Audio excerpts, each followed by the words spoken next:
تلفنم رو ده. کی است؟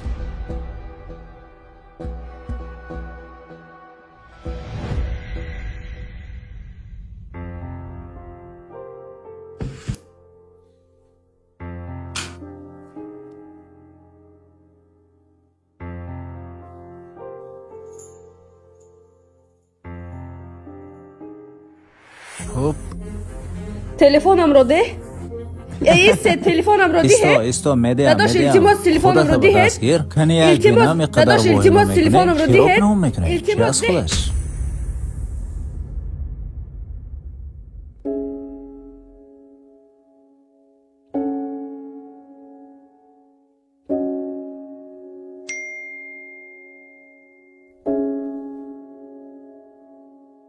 معلش اونم پگاه یه جای زور میبرم.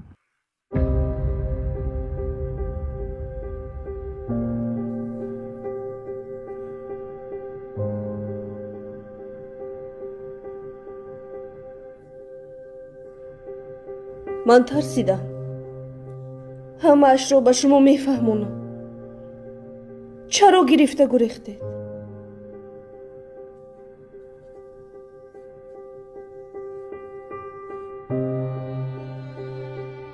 این رو برای تو گرفته بودم.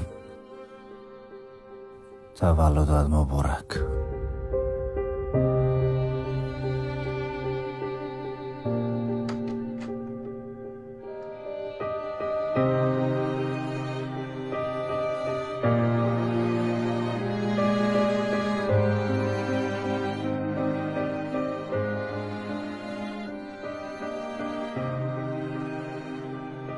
سورپریز آماده نموده بودم.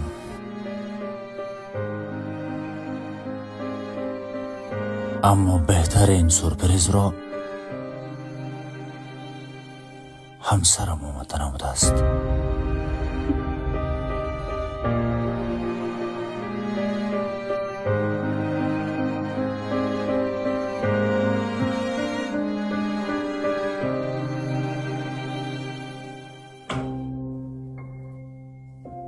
این سورپریز را